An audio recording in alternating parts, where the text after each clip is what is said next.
For project 4-2, we are going to download the guidelines document from Canvas. So click on that, download it, open it up. It looks like this.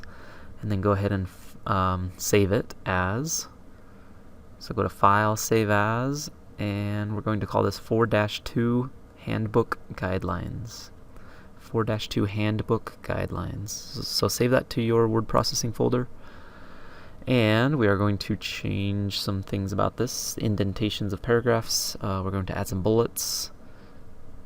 And so the first thing we need to do is select paragraph 3 and 4, these two right here, and we're going to make a bulleted list out of it.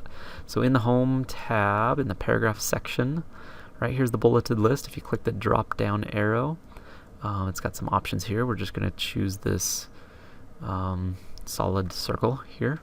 And that's the default one. If I were to go back, I could just click this button right here, and that's what would show up. Okay, next click on the end of that second line, press enter, and it adds a new bullet there. And let's type termination. Alright, now we're going to select, there's a bunch of double-spaced paragraphs here. We're going to select the first 5. 1, 2, 3, 4, 5. And we're going to add a different bullet. So click the drop down on the bulleted list. And let's do... Actually, on this one, we're going to say define new bullet. And we can use pictures, fonts, symbols. Let's click on symbol. And now there's a bunch of options for fonts. If you choose a font, there's lots of different symbols for those fonts, and we can make any of these a bullet. So let's click the drop down and go toward the bottom. Let's see, where is it actually? Webdings, W. No, let's do wingdings.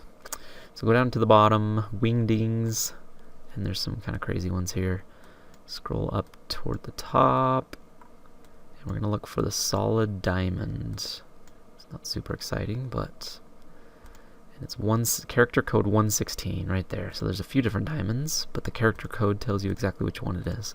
So use the 116, click OK, and OK again, and it gives us that diamond bullet list. Select the next 5.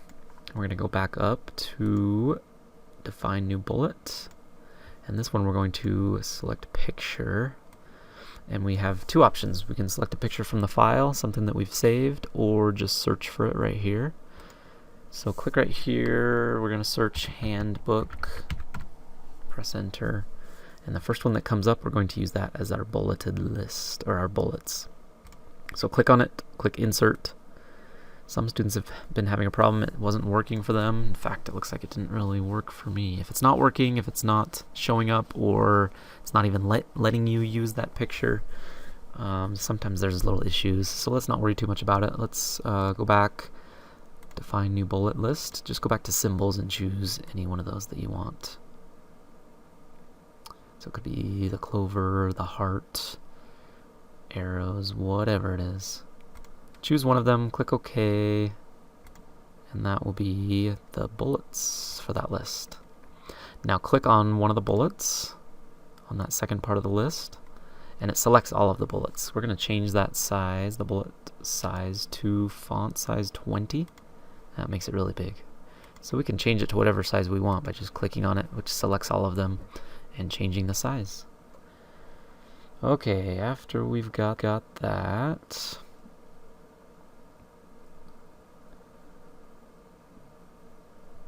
Let's go to, let's select the paragraphs. So the first and second paragraph, select those. Then we're going to select this one right here after the bulleted list. So hold down Control on the keyboard and select that one. Let go of Control, scroll down. If you're not seeing the very last paragraph, hold down Control again and select that last paragraph. So we've got these 4 paragraphs selected.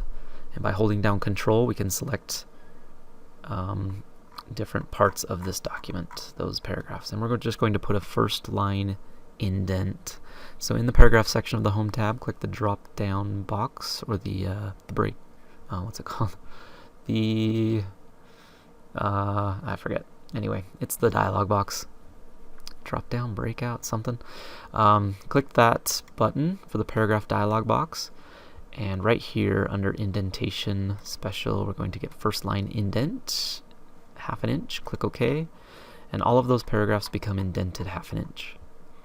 Okay, so an easier way to do that, the way I like to do it, is just on the ruler right here. If you have the ruler visible, it's in the View tab. Right here you check it, ruler. And if I hover over this very top little triangle, it says first line indent. I can just grab that and drag it to 1/2 inch. So same thing, just different way of doing it. And I believe that's it for this document. Save it. Make sure it's saved as 4-2 Handbook Guidelines and saved to your documents.